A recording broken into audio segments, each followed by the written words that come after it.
Education نہ ہونے کی۔ آج شہروں میں نکل جائیں، ہمیں ہمارے مسلم ڈاکٹرز دکھیں گے، آپ کورٹ کچہری چلے جائیں، ہمارے مسلم وکلائیں گے، آپ اسی طریقے سے کسی بھی ڈپارٹ میں چلے جائیں، ہمارا ہر ڈپارٹ مسلمان سے خالی ہے۔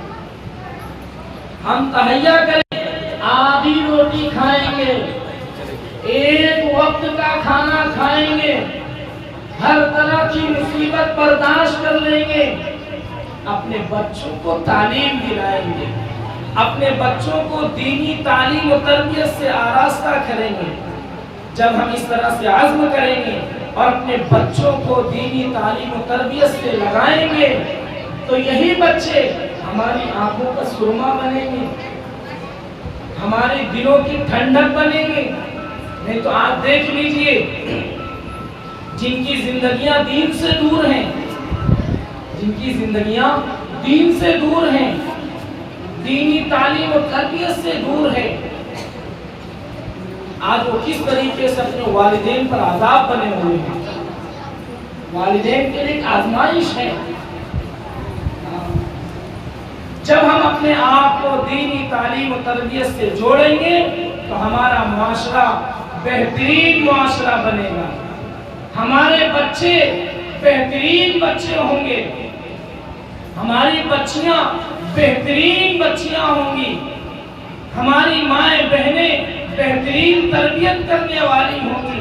ان کو بتایا جائے گا کہ آپس میں ایک دوسرے کے حقوق کیا ہیں، ہمیں آپس میں کس طرح سے ملنا، ہمیں آپس میں کس طرح سے گفتگو کرنا۔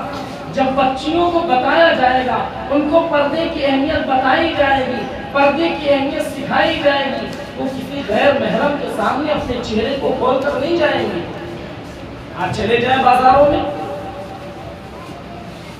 دیکھ لیجئے ہمارے پردے کا کیا حال ہے۔ پردے پہ بھی ماتم کرنے کا دل کرتا ہے، ذرا جائیں تو بازار، چہرہ کھلا ہوا ہے۔ پردے کو مزید پردے کی ضرورت ہے، پردے کو مزید پردے کی ضرورت ہے، چہرہ کھلا ہوا ہے۔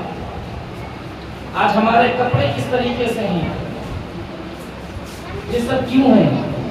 کیونکہ ہمارا معاشرہ تعلیم سے دور ہے، ہمارا معاشرہ تعلیم سے دور ہے۔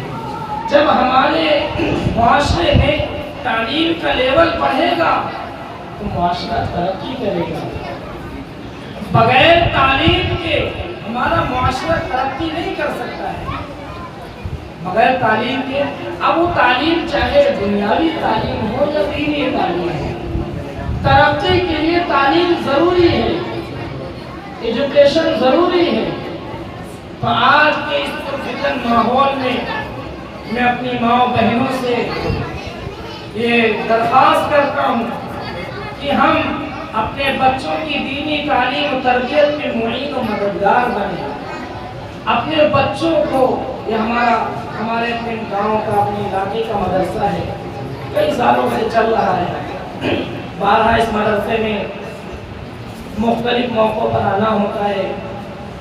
ماشاءاللہ جب بھی آتے ہیں کچھ نئی تبدیلیاں دکھتی ہیں۔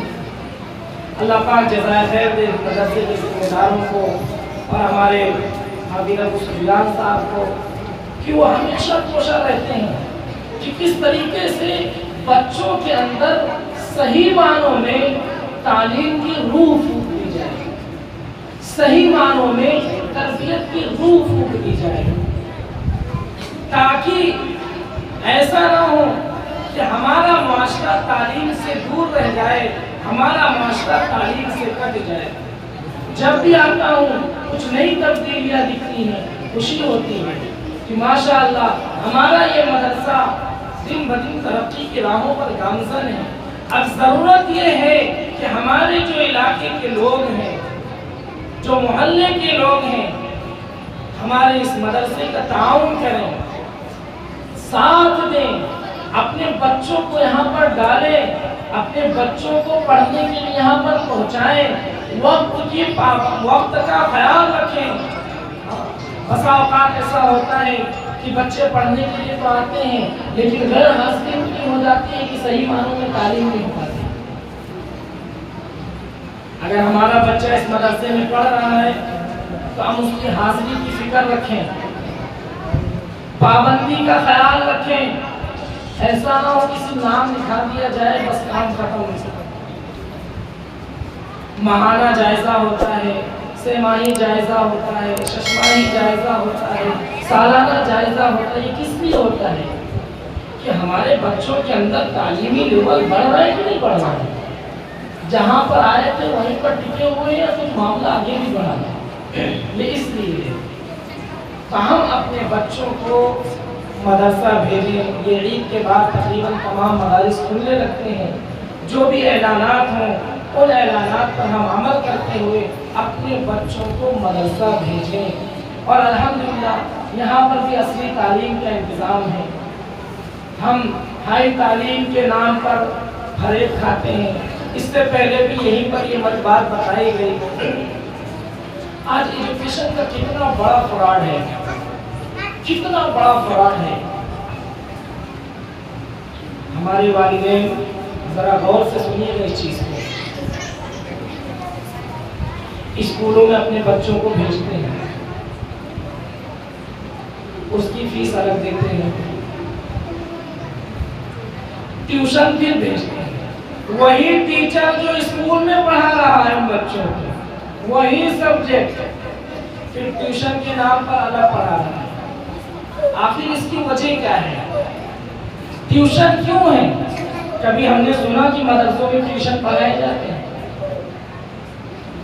کبھی سنا کہ مدرسے میں جو مولوی صاحب پڑھا رہے ہیں، حافظ جی پڑھا رہے ہیں، وہ ٹیوشن کے نام پر الگ پھر بچوں کو بلا رہے ہیں؟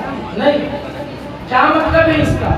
کہ مدرسے میں محنت ہو رہی ہے، مدرسے میں پڑھانے والا استاد پوری ذمہ داری کے ساتھ اپنے بچوں کو پڑھا رہا ہے، کسی طرح کی کوئی ٹیوشن کی ضرورت نہیں ہے۔ اور اسکولوں میں امتحان کے موقع پر ٹیوشن، سال بھر ٹیوشن، اسکول میں الگ فیس دی جائے، ٹیوشن میں الگ فیس دی جائے، اور مدرسے کا جب نمبر آتا ہے تو ساری فیس بول، ساری فیس بول۔ مدرسہ مطلب خیرات کا ذریعہ ہے۔ ارے مدرسوں کو تو ہم مضبوط کرنا ہے، ہمیں اپنی گاڑی کمائی لگا کر مضبوط مدرسے کی جڑوں کو مضبوط کرنا ہے، تاکہ وقت کا کیسا بھی آندھی اور طوفان آئے ہمارے مدرسے کے اوپر کسی طرح کی آنچ نہ آنے پائے۔ یہ ہماری دینی تعلیم گاہیں ہیں۔ اگر ہماری عبادت گاہیں محفوظ نہیں ہیں، ہماری دینی تعلیم گاہیں محفوظ نہیں ہے، خدا پاک کی قسم اس ملک میں مسلمان بھی محفوظ نہیں ہے۔ کیونکہ ہمارا سب سے بڑا تعلق کہاں سے ہوتا ہے؟ ہماری اپنی عبادت گاہیں، ہماری مسجدیں۔ اگر ہماری مسجدیں محفوظ نہیں ہیں، ہماری تعلیم گاہیں محفوظ نہیں ہیں، جہاں سے ہمیں اللہ اور اس کے رسول کے تقاضوں کا پتہ چلے گا، جہاں سے ہمیں اللہ اور اس کے رسول کی محبتوں کا پتہ چلے گا، اگر وہ جگہ محفوظ نہیں ہے تو ہم کہاں سے محفوظ ہیں؟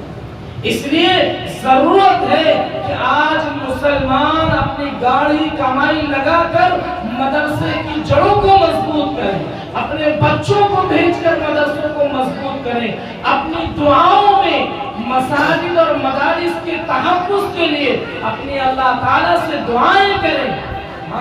وقت لگائیں مدرسوں کے لیے، اپنا جان و مال لگائیں مدرسے کے لیے، اپنی طاقت لگائیں مدرسے کے لیے۔ ہمارے پاس کچھ نہیں ہے تو ہم اللہ تعالیٰ سے ان مدارس اور مساجد کے تحفظ کے لیے اللہ سے دعا کریں۔ جب تک کہ ہم اس طرح سے بیدار نہیں ہوں گے، ہمارے اندر بیداری آنا یا ہمارے اندر ترقی آنا ممکن نہیں ہے۔ اس لیے مدرسے کے اندر ماشاءاللہ ابھی بچوں کی تعلیم کا، عالمیت کی تعلیم کا بھی آغاز ہوا۔ ماشاءاللہ ہم سے جب تک حافظ ابو سفیان صاحب بتاتے رہتے ہیں، میں اصل پوچھتا رہتا ہوں کہ مدرسے میں پڑھائی کہاں تک ہے، کہاں تک کی پڑھائی پہنچی۔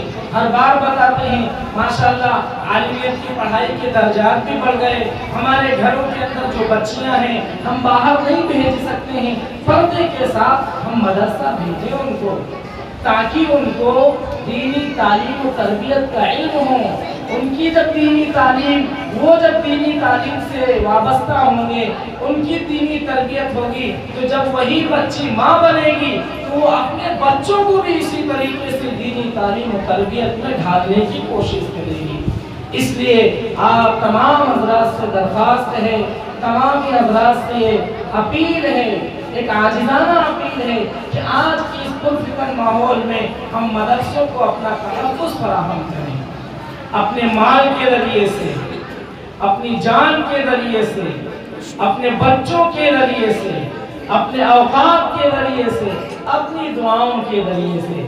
جب ہم مدرسوں کو اپنا اس طرح سے تعاون کریں گے اور تحفظ فراہم کریں گے تو یقیناً یہ مدارس معاشرے کے اندر تبدیلی کا ذریعہ بنیں گے. آج پوری دنیا میں تو مدارس مٹانے پہ ہیں، پوری دنیا میں تو مدارس کو بند کرانے کی کگار پر ہے. یہ صرف ہماری مدارس سے دوری کی وجہ ہے. ہم نے مدرسوں کو پتے پشت ڈال دیا تو آج عالم کیا ہے کہ کس طریقے سے مدرسوں کو کیا کر دیا جائے، بند کر دیا جائے. صرف اسی کی کوشش ہے. تو ہم کوشش کریں کہ ہم اپنے بچوں کو اپنے مال کے ذریعے سے، اپنے بچوں کے ذریعے سے، اپنے وقت کے ذریعے سے، اپنی دعاؤں کے ذریعے سے مدارس کو محفوظ کریں گے، مدرسوں کی جڑوں کو مضبوط کریں گے اور اپنے آپ کو مدرسوں سے کیا کریں گے، وابستہ کریں گے. جب اس طرح سے ہم عزائم کریں گے، کوشش کریں گے تو اللہ تعالیٰ یہ جو حالات ہیں، ان حالات کو چھانٹ دے گا. اللہ تعالیٰ ہمارے ان تعلیم گاہوں کی اور عبادت گاہوں کی حفاظت کرے گا. اللہ تعالیٰ ہمیں دنیا میں بھی اس کا اجر دے گا اور آخرت میں بھی ہمیں اس کا اجر دے گا. کل سے انشاءاللہ یہ حافظ سفیان صاحب کہہ رہے ہیں کہ کل سے مدرسہ کھل جائے گا تو ہم پورے ذوق اور شوق سے آئیں گے. یہ بات چکنی چپڑی باتیں نہیں ہیں، جو بات ہے وہ حقیقت ہے. یہ مدرسوں سے بیران روی نے ہمیں یہاں تک پہنچا دیا ہے. نہ ہم دین کے رہے نہ دنیا کے رہے، نہ ہم دین کے رہے نہ دنیا کے رہے. ہم اپنی بیران روی چھوڑ دیں، اپنے آپ کو آج بھی وقت ہے اپنے آپ کو ان مدارس سے وابستہ کر دیں. اگر آج ہم اپنے آپ کو مدرسوں سے وابستہ نہیں کریں گے تو خدا پاک کی قسم کل سوائے اس کے خسارے اور نقصان کی کچھ نہیں. پھر کل افسوس کے ہاتھ آج ابھی بھی وقت ہے کہ ہم اپنے چھوٹے چھوٹے بچوں کو حافظ قرآن بنائیں، عالم دین بنائیں. اللہ کے رسول صلی اللہ علیہ وسلم نے فرمایا بہترین صدقہ افضل الصدقہ ان یتعلم المرء المسلم. بہترین صدقہ یہ ہے کہ مسلمان علم کو سیکھے اور اپنے مسلمان بھائی کو سکھائے. بہترین صدقہ یہ ہے، یعنی علم دین کا سیکھنا اور سکھانا بھی صدقہ ہے. اللہ کے رسول نے کیا فرمایا، خیرکم من تعلم القرآن وعلمہ، کہ بہترین شخص وہ ہے جس کو حضور بہترین کہیں، اس کے علاوہ اور کون بہترین ہو سکتا ہے؟ ذرا سوچیں تو صحیح. جس کو حضور بہترین کہیں، بہترین شخص وہ ہے کہ جو قرآن پاک کو سیکھے اور دوسروں کو سکھائے. اب ذرا بتائیں مدرسے والے کرتے کیا ہیں؟ قرآن پاک کو سیکھتے ہیں، اس کے بعد قرآن پاک کو سکھاتے ہیں. اب ان سے بہترین کون ہوگا؟ وہ ٹائی لگانے والا، وہ شوٹ بوٹ والا، وہ جوتے پالش کر کے پہننے والا، جس کے چہرے پر بھی سنت نہ ہو، جس کے لباس میں سنت نہ ہو، جس کا چہرہ مورا سنت والا نہ ہو، جس کا لباس سنت والا نہ ہو. وہ بہترین ہوگا کہ وہ بہترین ہوگا جس کا چہرہ بھی سنت والا ہو، جس کا لباس بھی سنت والا ہو. وہ بہترین ہوگا. تو یہ مدارس والے اللہ کے رسول صلی اللہ علیہ وسلم کے فرمان کے مطابق بہترین شخص ہیں، یہ قرآن پاک کو سیکھنے سکھانے والے. اس لیے ہم اپنے بچوں کو زیادہ سے زیادہ تعداد میں اپنے مدرسوں میں ڈال کر اپنے بچوں کو دینی تعلیم و تربیت سے آراستہ کریں۔ اللہ پاک ہمیں سنے سے زیادہ ہمیں عمل کی توفیق عطا فرمائے۔